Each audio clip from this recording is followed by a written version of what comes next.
কথা ফ্ল্যাগবাহী গাড়িতে, জাতীয় সংসদের হুইপ সাহেব তাহলে কেন ভ্যান চালকের সিটে? কৌতূহলটা জাগতেই পারে। রহস্যটা কিছুক্ষণ পরে ভাঙা যাবে। তার আগে এমপি মাশরাফি অটো ভ্যান চালাতে কতটা সিদ্ধহস্ত সেটা দেখে নিন।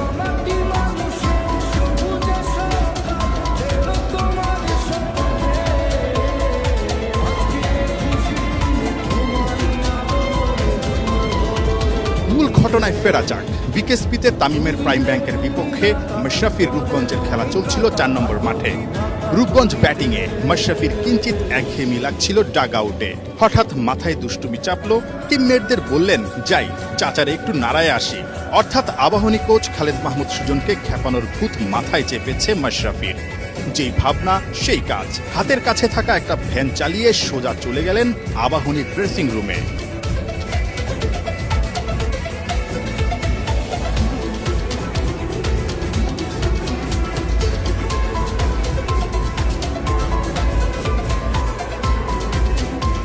কিন্তু বিপত্তিটা ঘটল অন্য জায়গাতে। ম্যাচ যখন আবাহনীর ড্রেসিং রুমে দুষ্টুমিতে ব্যস্ত, তখন ব্যাটিং বিপর্যয়ে তার দল লেজেন্ডস অফ রূপগঞ্জ। একটার পর একটা উইকেট পতন, বেজায় খারাপ কোচ তুষার ইমরানের মন। এরপর ব্যাট করতে নামবেন মাশরাফি, কিন্তু তিনি তো নেই। তাই তার দলেরই পেসার আলামিন সশরীরে চলে গেলেন মাশরাফিকে খবরটা পৌঁছাতে। দ্রুত ফিরলেন সেই ভ্যান যোগে। এবার পেছনে যাত্রী আলামিন আর খালেদ মাহমুদের ছেলে।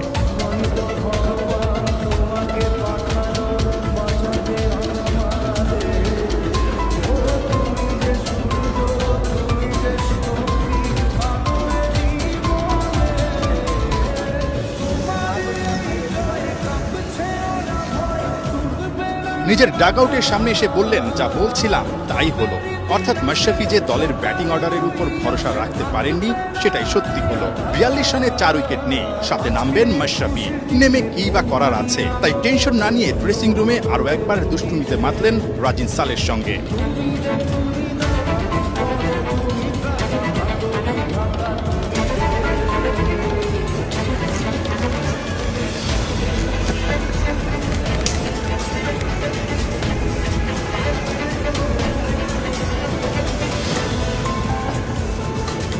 ডাগআউটে যখন ম্যাচের খুনসুটি চলছে, তখনই আরো একটা উইকেট নেই।